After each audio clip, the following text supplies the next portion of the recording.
윈도우에 정말 편리한 기능이 하나 있는데 이게 사실은 시스템 전체를 무너뜨릴 수 있는 치명적인 설계 결함을 품고 있었다면 어떨까요?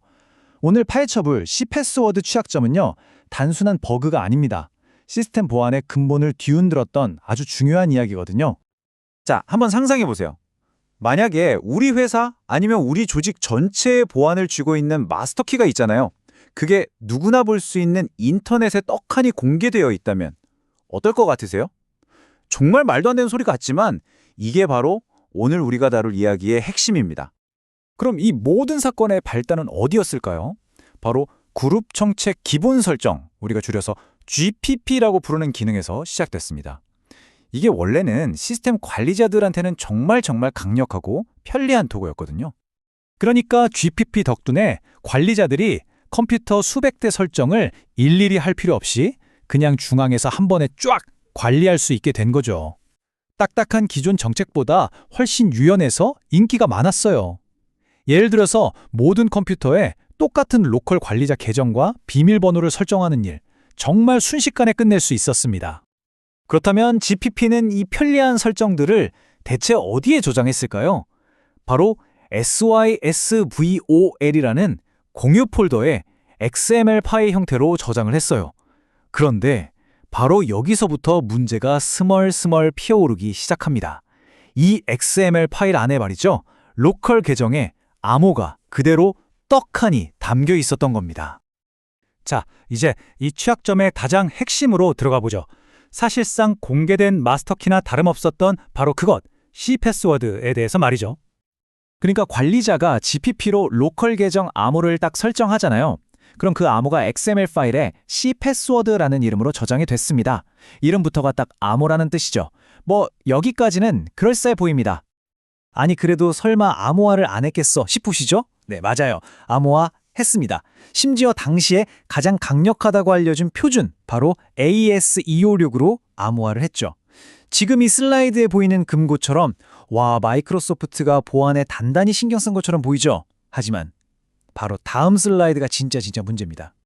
여기서 정말 믿기 힘든 일이 벌어집니다. 마이크로소프트가 이 강력한 AES-256 암호화를 풀 수 있는 단 하나의 열쇠, 바로 그 공용 키를요, 자기네 공식 기술 문서 사이트에 그냥 올려버린 겁니다. 네, 맞아요. 제가 지금 제대로 말한 겁니다. 전 세계 모든 GPU 암호를 풀 수 있는 마스터키가 그냥 인터넷에 떡하니 공개된 셈이죠.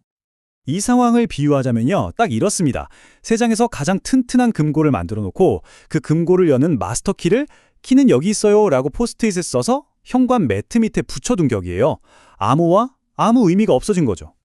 그렇다면 공격자들은 이 어처구니 없는 구멍을 어떻게 파고들었을까요?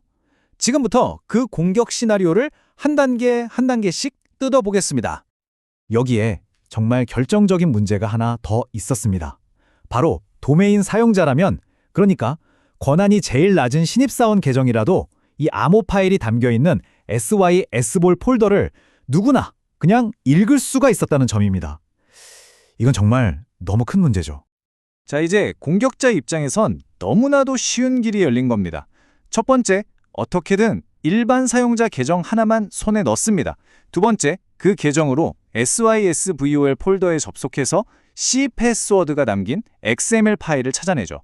세 번째, 인터넷에 떡하니 공개된 그 키로 암호를 그냥 바로 풀어버립니다. 마지막으로 네 번째, 이렇게 얻은 관리자 암호로 네트워크에 있는 다른 컴퓨터들을 하나씩 장악해 나가는 거죠. 정말 뭐 식은 죽 먹기나 다름없었죠. 이 때문에 C패스워드 취약점은 윈도우 역사상 가장 파급력이 컸던 자격증명 노출 사건 중 하나로 기록됩니다. 왜냐하면 이게 단순히 암호 하나가 뚫리는 수준이 아니라 전체 도메인이 그냥 통째로 장악되는 최악의 결과로 이어지는 경우가 허다했기 때문이에요. 사태가 이 지경이 되니 마이크로소프트도 당연히 대응에 나섰겠죠? 하지만 그 대응에는 아주 중요한 한계가 있었습니다. MSLP402로라는 이름의 보안 패치가 배포됐습니다. 이걸 보고 관리자들은 이제 한숨 놓아도 되겠다 싶었겠지만 사실 이건 반쪽짜리 해결책에 불과했습니다. 이 슬라이드가 그 한계를 아주 정확하게 보여주는데요. 왼쪽을 보시면 패치를 설치하면 앞으로 GPP의 새로운 암호를 저장하는 건 막아줍니다. 이건 잘했죠. 그런데 오른쪽을 보세요. 패치를 설치하기 전에 이미 SYSVO에 저장돼 있던 그 기존 암호 파일들은 전혀 건드리지 않았습니다. 그러니까 문은 잠갔는데 도둑은 이미 집안에 들어와 있는 셈이었죠.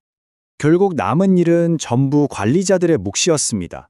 직접 SYS볼 폴더 전체를 샅샅이 뒤져서 C 패스워드가 포함된 파일을 하나하나 전부 찾아내서 삭제해야만 했죠. 그리고 이 위험천만한 정책을 안전한 다른 방법으로 바꿔야 했습니다. 정말 생각만 해도 끔찍하게 번거로운 일이지만 반드시 해야만 하는 작업이었습니다. 패스워드 사태는 문에게 정말 큰 교훈을 남겼고 덕분에 새로운 보안 표준이 등장하게 됐습니다. 하지만 그렇다고 해서 그룹 정책을 둘러싼 위협이 완전히 사라진 건 아니에요. 그래서 이 시스 패스워드의 뼈아픈 실패를 교훈 삼아서 등장한 게 바로 랩스, 로컬 관리자 암호 솔루션입니다. 이게 바로 오늘날의 안전한 표준이라고 할 수 있죠. 이 표를 보면 차이가 그냥 한눈에 딱 들어오죠. 옛날 GPB 방식은 모든 컴퓨터에 똑같은 비밀번호를 돌렸었지만 요즘 랍스 방식은 컴퓨터마다 완전히 다른 고유한 무작위 암호를 만들어줍니다. 저장하는 것도 달라요. 누구나 볼 수 있던 위험한 시스볼 대신에 훨씬 안전하고 접근 통제가 잘 되는 액티브 디렉토리, 즉 AD의 암호화해서 저장하죠. 말 그대로 설액의 철학부터가 완전히 다른 겁니다. 패스워드 문제는 이렇게 해결됐지만 이걸로 그룹 정책 보안 이야기가 끝나는 건 절대 아닙니다. 그룹 정책이라는 기능 자체가 워낙 강력하다 보니까 여전히 공격자들한테는 아주 매력적인 목표물이거든요. 예를 들어서 공격자가 그룹 정책 자체를 감염시켜서 모든 컴퓨터에 악성 프로그램을 쫙 퍼뜨리는 GPO 포이즈닝 같은 공격도 있고요. 아니면 시스템 설정을 교묘하게 바꿔서 정상적인 프로그램인 척 위장해 악성 코드를 실행시키는 그런 고도항행 공격들도 여전히 존재합니다. 패스워드 사태는 편리함이라는 이름 아래 보안의 가장 기본을 잊었을 때 얼마나 큰 재앙이 닥칠 수 있는지를 여실히 보여줍니다. 오늘 우리가 함께 살펴본 이 사례를 통해 우리 스스로에게 이런 질문을 던져봐야 합니다. 지금 우리가 운영하는 시스템은 혹시 과거의 실수를 다른 형태로 반복하고 있는 건 아닐까요? 한 번쯤 깊이 고민해볼 문제입니다.